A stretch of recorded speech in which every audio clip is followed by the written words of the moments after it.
La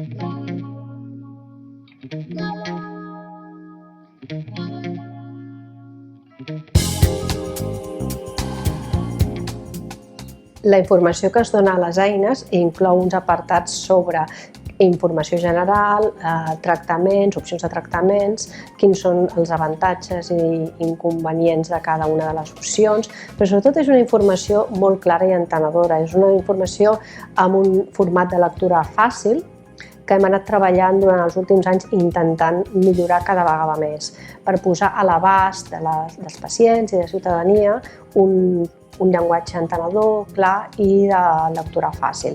Per això és essencial i important treballar amb les usuàries i usuaris finals, és a dir, amb els pacients des del minut zero, incorporant aquests pacients i associacions de pacients en el grup de treball des de la primera fase que es comença el disseny de l'eina per tal de poder incorporar aquesta veu i aquesta revisió per part d'ells, és a dir, co-crear conjuntament.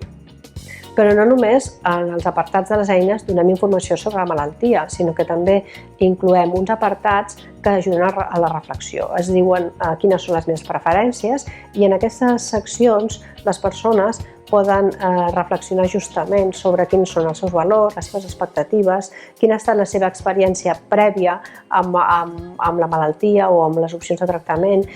D'aquesta manera ajuden a resoldre potser aquest conflicte decisional sobre quines opcions pot tenir en el moment de fer la decisió final. Jo no crec que es pugui dir que hi ha decisions bones o decisions dolentes.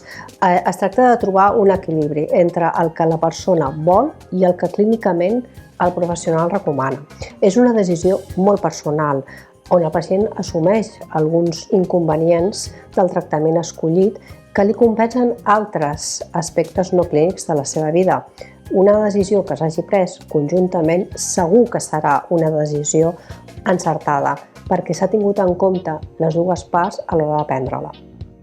No s'ha d'oblidar que els pacients són persones amb unes opinions, valors i creences. Se'ls ha de donar un vot de confiança i han de poder participar en una decisió que molt probablement els hi canviarà la vida.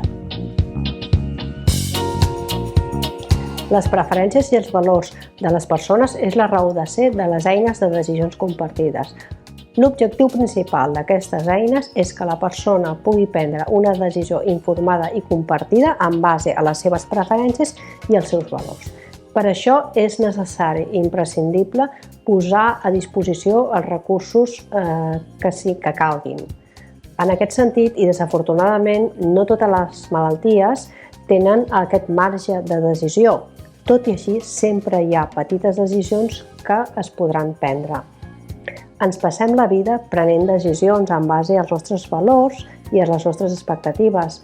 Per què no ho hem de fer quan es tracta de la nostra salut?